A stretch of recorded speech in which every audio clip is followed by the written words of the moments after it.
At the risk of sounding like a grumpy old man, I'm going to sound like a grumpy old man. I miss E3 and I miss the way the summer used to be for video games. What's going on, everybody? It's GhostRobo, and gosh darn it, this used to be my favorite week of the year. I would look forward to E3 week more than Christmas because it was like Christmas for games. All the big publishers had their big shows and everybody wanted to one-up each other, so they brought their biggest, best games, their biggest, best trailers, their biggest, best announcements, and that has all crumbled. Frankly, I don't really care if it's called E3 or if it's called Jeff Keighley or if it's called Summer Game Fest. Call it what you want, but have it be a humongous, crazy show. We're not getting that crazy show this year. I'd argue that we haven't had it since E3 fell apart, and maybe we even haven't had it longer than that, but I wish it would come back. And I know there's so many more opportunities throughout the year for media to cover games and for companies to hold their own events, but man oh man, the gaming industry stood as this amazing totem pole of terrific trailers every summer, and it was a one-of-a-kind week that was covered by every publication far and wide. And yeah, now gaming is mainstream, so they don't need to wave a giant Technicolor flag to get the attention of USA Today. But upon hearing Jeff Keighley say that his show isn't all that big this year, it's like, dude, what did you kill E3 for? I do have a little bit of a anger towards Jeff Keighley because I do feel like he is responsible for the death knell of E3. Not for putting it in a bad position, not for causing it to start to fall apart, not for the deterioration, but he's responsible for the final nail in the coffin. And he doesn't have a humongous show to replace it with. He tries his very best, and he does put together, by all accounts, an interesting and well-run event, but I don't think he should have tried to squeeze the living breath out of E3 unless he was sure he could create something even better. And now that E3 doesn't feel like a mandate, Summer Games Fest feels like an option. Keighley today said that there's no one more thing at the Summer Games Fest. There's no Kingdom Hearts 4. There's no Wolf Among Us 2. There's no humongous moment. There's just a focus on games that are already out. He said there's not going to be focus on games that are a year or 2 years or 3 years away, and even though sometimes that's a little bit nauseating to see a reveal for something that's not playable for years, like, that's kind of part of E3, like getting the glimpse of the future, getting the most exciting, biggest bang that an EA or a Ubisoft or a Microsoft or a Nintendo can possibly put out. And I understand that there's so many moving parts here, so many moving pieces, right? Nintendo kind of dropped out and started doing their own digital directs. Microsoft moved over to their own venue and did their own thing. Sony just said bye. I don't know why. They just decided not to be a part of it.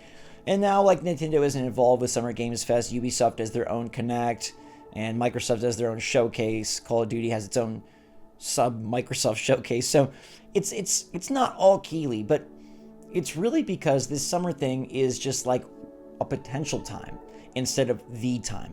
It's no longer the destination, it's just one of the destinations. And I think that's the risk you run by blowing everything up to be super big, super huge all the time, all the events, all the live streams, all the presentations, all the directs, all the showcases. Each one is individually diluted. Would you rather have 4 mediocre showcases every year or 1 or 2 killer, banger, amazing A showcases? I would definitely rather have the latter. Patience is a virtue. Let me wait to get a big show and then finally deliver upon your promises. So when Keighley sits here and says that, lower your expectations, but the show's 2 hours, like, what are we doing? 2 hours of Summer Game Fest, and it feels like it's optional. We've got the big June LA convening of all the journalists and media, and it feels like it's more for them to say hi, hang out, and grab a burrito than it is to really get together to discuss the biggest and boldest in games.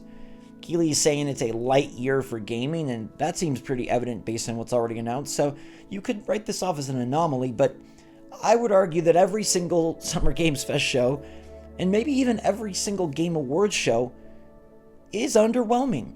There's a heavy emphasis on advertisements, which I understand is just part and parcel with an individual trying to run a show and trying to get this thing paid for. That's fine. But we've got, movie stars trying to tie into not the greatest games. And we've got segments that try to make a mountain out of a molehill of a title. And Always talking about Dude, like, E3 was never about DLC. E3 was never about existing games and their updates. E3 was always about new games. E3 was always about the exciting future. And even if those games ended up not delivering, because oftentimes they wouldn't. They wouldn't deliver on the graphical promise, they wouldn't deliver on the gameplay promise, they wouldn't deliver on the quality promise, and sometimes they wouldn't deliver at all. Sometimes they'd just be canceled and never heard from again. But it was that hope. It was that glistening, glimmering image that was painted upon your screen for you to wonder and wow at and say, man, games are amazing. I'm so pumped for the next generation, the next year, the next evolution. And now it's like, okay, well, here's an update for Warframe. Dude, I understand that so many games have transitioned to games as services. That changes how you present things. That changes how you work on things. But you're telling me that there's not enough big games to have one big good show? You're telling me that there's not enough big announcements, not enough big trailers, that every single time you run one of these, you got to say, chill the expectations. Kill the enthusiasm. Make sure to tune your hype down. You don't even have a one more thing. At least Nintendo always has a one more thing. Nintendo Direct is the most exciting event this month because, frankly, it's probably their last big Switch Direct, and we're hopeful that they'll announce some heavy hitters for the fall since their holiday season is currently empty. But Sony just had a super subpar state of play, and it doesn't seem like they're going to be announcing anything exciting anytime soon. Microsoft is constantly in shambles as of lately, and now Summer Games Fest is supposed to be keep your expectations low. What does this come to? What is going on? Are games as a whole just getting more boring? Are they getting too repetitive? Are we trying to milk the living daylight out of existing games as services rather than trying to create new? Have game budgets bloated, studios taken on more than they can chew, and now every project that isn't a 20 million seller becomes a failure, and so we're not able to greenlight more projects as everybody is full steam ahead on the one guaranteed thing from a guaranteed franchise for a guaranteed sales figure? It just feels like we've lost sight of what made the summer special for games. I don't know if we can ever recreate it. I don't know if we can ever get it back. There's something to say about video games expanding, growing, ballooning the audience to mega proportions. And there's definitely some things that have been lost along the way. There's something to say about E3 being boring and too much and bloated and too expensive and too tiring for the journalists. And then there's something to say about an event where the host has to constantly lower expectations. Why are we having an event and calling it Summer Games Fest during the week of E3 when we don't even have a big enough show to have a one more thing? At that point, it's like, do we even have this summer spectacle? I'm of two minds. On one hand, man, try to keep trudging along, Jeff. You're the only one doing it, so you might as well. On the other hand, if it's not going to be done right, should we do it at all? Those state of plays that Sony puts out are often reviewed very poorly. A lot of times I see the polls and it's like a D. Why deliver a D show? Why deliver multiple D shows, combine them to deliver at least a B show? And you could say, well, it works business sense-wise. Does it? Does it work business sense for them? Because as far as I can tell, just about every company in the video game industry, bar Nintendo, is struggling and having to make cuts, layoffs, and studio closures. So what are we doing? This happened to conventions a while back, where first it was PAX and E3, and they both were jam-packed, and then there was 2 PAXs and 3 PAXs and 4 PAXs, and now I don't even go to PAX. I don't even know what they do at PAX. There's not as big of publisher presences, there's not any big announcements, nothing is really tied to the events, they kind of come and go. And that's that. We have sacrificed a superstar event in exchange for a bunch of mediocre and sometimes downright disappointing events. I think that's a poor trade, and I think the idea that there would be so much money in all these events was probably overestimated. And I think that maybe Keighleys thought that if there wasn't the high price of entry for E3, all of these publishers would happily jump on board, and he would be able to unite the consoles, unite the games, and create the ultimate show every summer.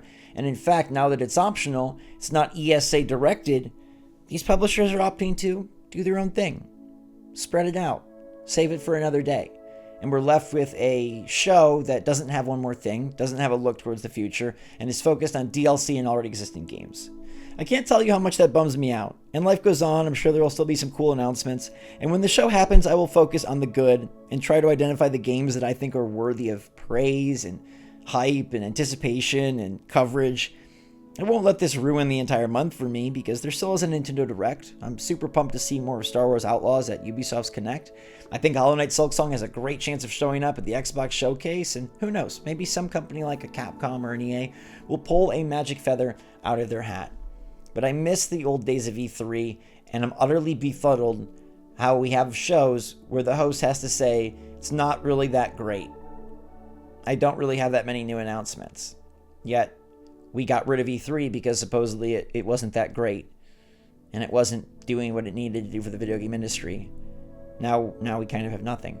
Now we have individual events, State of Play, Showcase, Direct. Many a time these events aren't even that fun. What did we do? How do we get it back? How do we recover? You got any thoughts or ideas? Let me know in the comments down below. Am I spot on or am I crazily off? I'd love to hear from you either way. Thanks so much for watching. I'll still be tuning into all these shows and hoping for at least a few great gems. Sometimes that's all you need.